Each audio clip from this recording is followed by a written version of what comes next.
tassa bhagavato arahato samma sambuddhassa. We have been discussing about the Karaniya Metta Sutta, this Buddha's discourse on universal love. This is a series, and the sutta is divided into three very specific divisions. One, metta, universal love to be practiced in the form of shila, virtuous conduct, moral conduct. And the second, metta, is to be practiced in the form of a meditation, a very specific meditative technique leading to samadhi, leading to samatha samadhi, a state of absorption. Thereby you project your rather transport your consciousness to the level of the Brahma Loka. And metta to be practiced in the form of wisdom or through wisdom.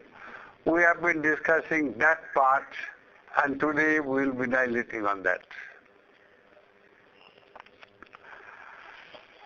Now, in the Metta Sutta, this particular part of the Metta Sutta, it is said, Na paro parang nikubbetha jnati manjetha katha chinantanchi vyaro sana patigha sanya nāñamanyasya dukkhamichaya. Let none deceive or decry his fellow being anywhere with resentment or hate, and let none wish another harm. Instead, mata yatha niyam puttang ayusa eka putta manurakhe evampi sabba bhutesu manasang bhavaye aparimanam.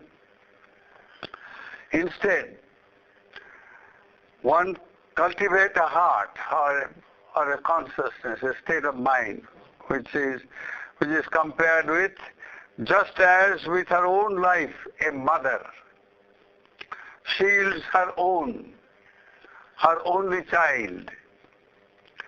So let him have a mind of boundless love for all beings. Mettancha sabbalokasming manasang bhavaye aparimanam uddhang adhocha tiriyancha asangvadhang averang asapattam. Let him cultivate a mind of boundless love for all throughout the universe, in all its height, depth and breadth. Love that is unrestricted and beyond hatred and enmity. Whether tithang charang nisindova sayanova yavatasya vigatamidho etang sating adithaya brahmavetang viharang nidhamahu. Whether he stands, walks, sits or lies, as long as he is awake, let him maintain this mindfulness of love. Underline the mindfulness of love. I repeat, mindfulness of love. That is the most important and the technical term in this particular context. Let him maintain this mindfulness of love, deemed here a divine state. Now, this is the part of Metta Sutta, dealing with metta in the form of wisdom-based metta. Not just a sentimental love or even unselfish love, or not even love, meditation as a metta as a meditation. Not that, even more than that. Now here, the word metta in this sense has been also very beautifully stated by the Buddha in the Dhammapada. There he said, Suppa Buddhang Pabujjanti Sada Gotama Savakam Yesang Divacharatto Cha Ahingsaya Rato Mano. Those disciples of Gautama the Buddha ever awaken happily, whose minds by day and night delight in the practice of non-violence, inoffensiveness, non-retaliation. The word ahimsa, that is where we will be engaged today in this. It is a very well-known word, since Gandhiji made it he made it into a political tool or weapon by which he was able to wrest India from foreign rule. Now, in the Buddhist context or in the teaching of the Buddha, ahimsa simply means metta, universal love. How? Ahimsa literally a plus himsa. Himsa in this context is retaliation, revenge, and hit back. Now the modern world, you see the word, you should be tough, you should hit back, you should retaliate, take revenge. And these are the terms used very, very frequently, even by religious people. People who are supposed to bring succor, supposed to bring peace and happiness among humanity. This is the creed today, intolerance. The creed of intolerance and toughness, the creed of retaliation. Now, the ahimsa in the Buddhist context is exactly the opposite. Ahimsa, one who does not retaliate or whose mindfulness in non-retaliation is so powerful that he just can't take revenge. He can't hit back. Somebody tells something that you don't like, so immediately you hit back, retaliate. But this tendency to hit back, to retaliate, is at the root of all problems in the world. So wisdom sees through that. Wisdom sees through that if you retaliate, somebody else also will retaliate. If you hit back, you will also get somebody to hit you back. Now, this let us say, knowledge or prudence, that what goes out of you comes back to you. So when metta is practiced in the form of wisdom, that means wisdom-based metta or insightful metta, metta has to be based on certain profound principle. The principle in the form of the law of karma and punarjanma. If you hit back, you do that with a state of consciousness which is defiled by anger or hatred or ill will.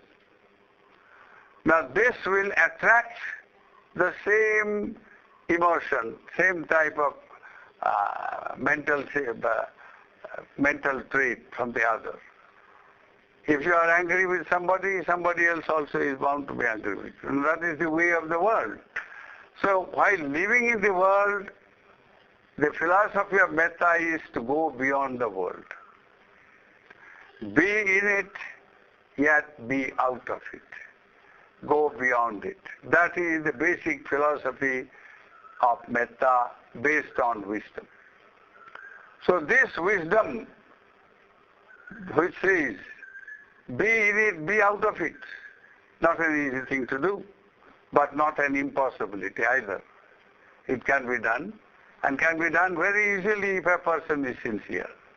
If a person is convinced that ultimately the supremacy of good over evil is a truth,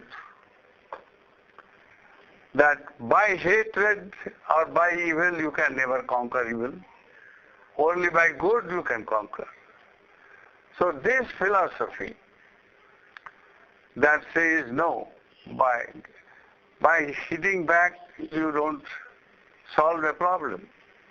You solve only by non-retaliation. That means remaining calm and be tolerant and be non-violent. These are the three words that can comprehensively express the meaning of the Pali term ahimsa.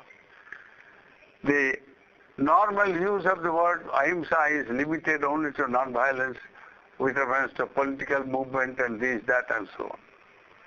That's a very, very limited application of this.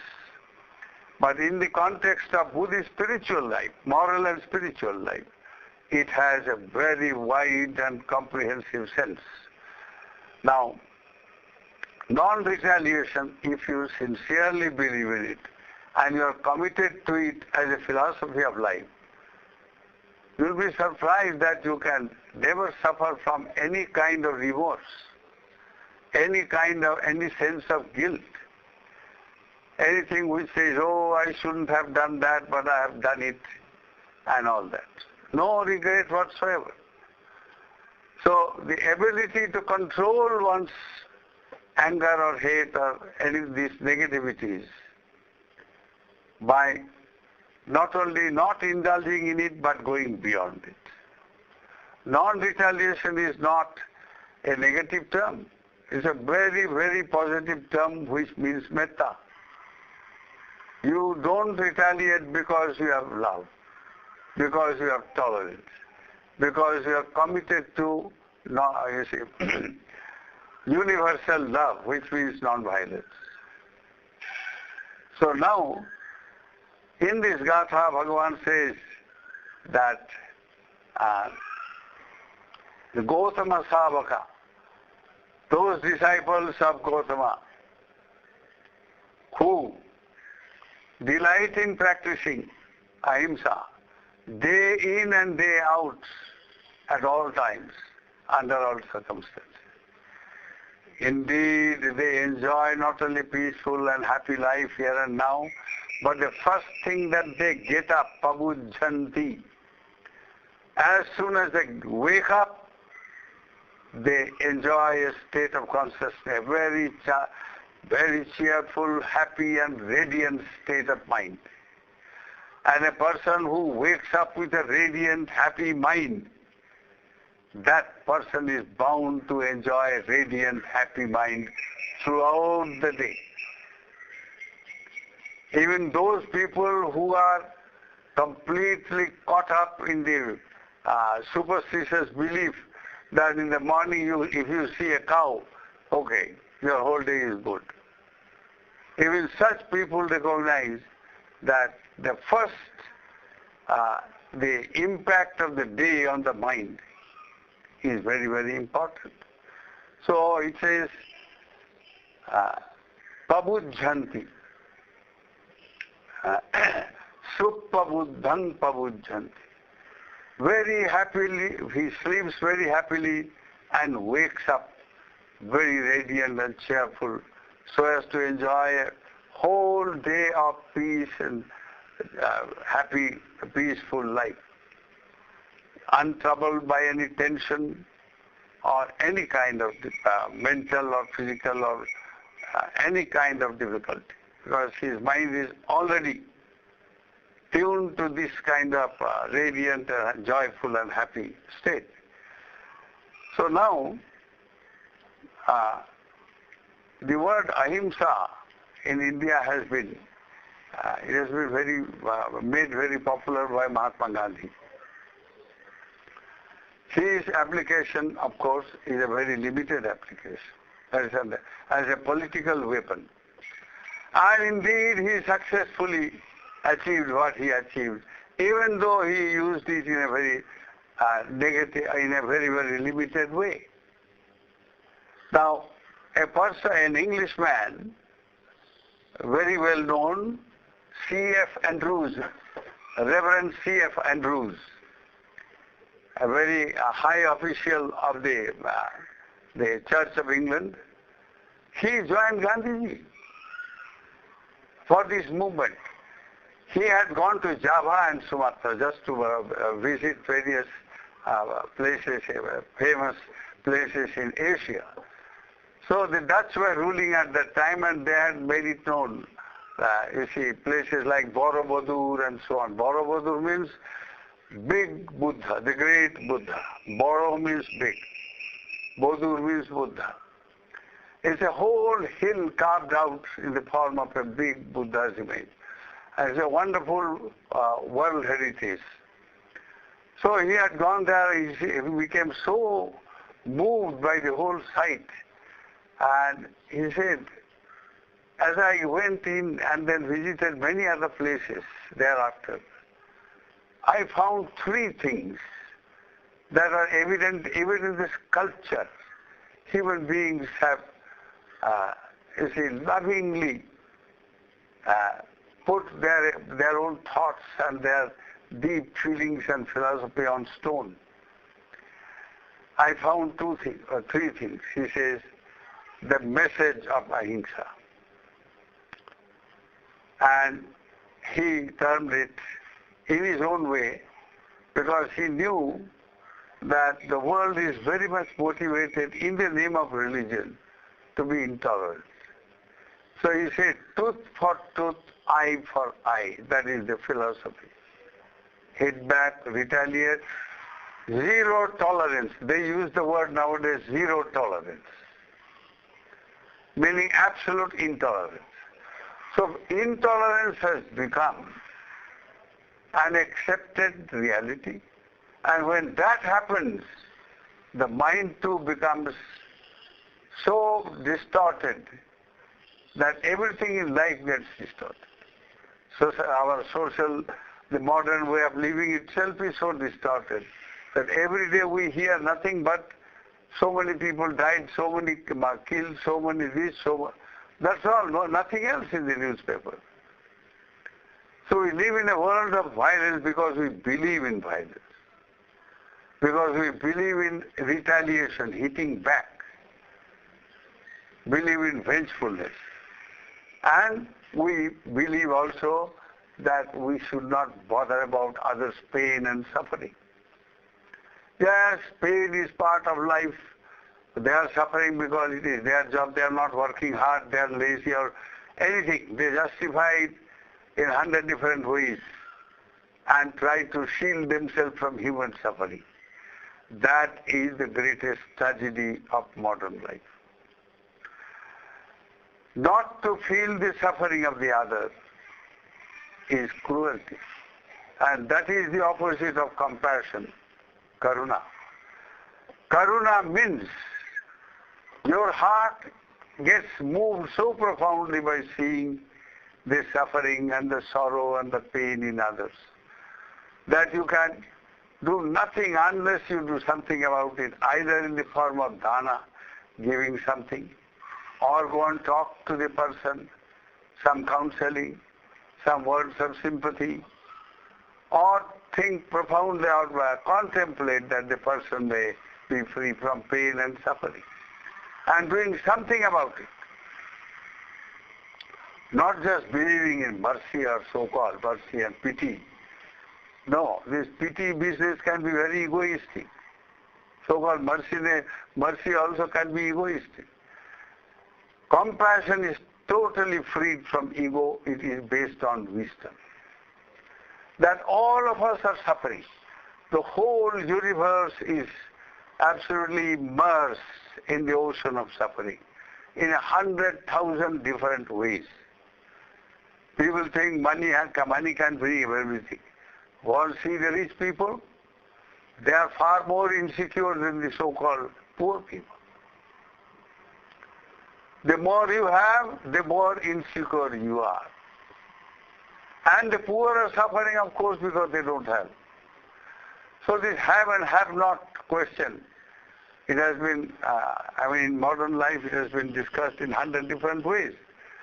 But one thing people miss, that whether a person deserves suffering or not, that is not our concern. We are all suffering in some way.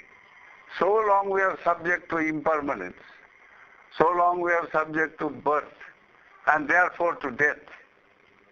And if we are subject to birth because we are born, we are also subject to disease. We are subject to old age. We are subject to 100 different, painful situations. Grief, loss, a dear one passes away, losing a job, losing reputation. All kinds of situations are absolutely pain-laden situations. So if a person is serious enough, cultivates mindfulness on the nature of life itself, by way of just in the last time we have discussed, do nothing, very simple thing all you need to do, except that nothing else is required. So all you need to do is get up in the morning, be cheerful, be happy, and tell yourself, may I be cheerful and happy so that I can bring happiness and cheer in others throughout the day.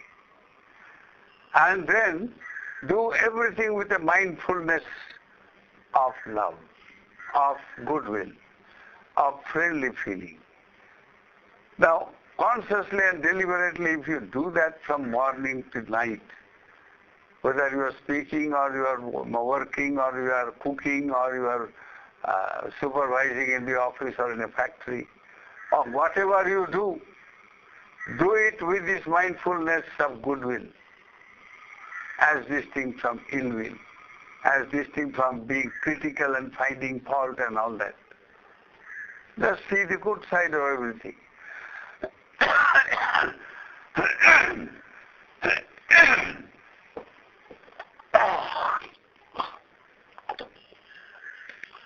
So once you do that, and in the evening you just make an assessment of how you have lived just one day, you will be surprised that your metta, life of metta, you see, based on non-retaliation and tolerance.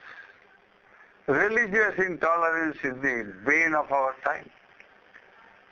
Tolerance and non-violence. These three terms. They represent ahimsa in the Buddhist sense, and therefore they are synonymous to metta. They are the synonyms of metta. At the end of the day, do this and try how metta can be so wonderful, how a whole day can be transformed. So it's not a matter of mere belief or conviction, but something to be tried out and seen as a practical reality, and then, you see, not only practice it yourself, but propagate. It is time for every one of us, every good-minded human being, every human being who can think rightly. It is absolutely incumbent upon every one of us to propagate the philosophy of non-retaliation, the philosophy of tolerance, the philosophy of non-violence, the philosophy of universal love. Unless we do that, our own conviction in metta will be shaky. It will be a shaken one.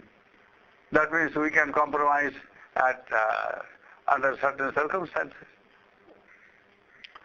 So that our own conviction and philosophy of life may be lively, powerful, and meaningful, we should propagate and make it a point that regardless of what others may say, you see, we must do that.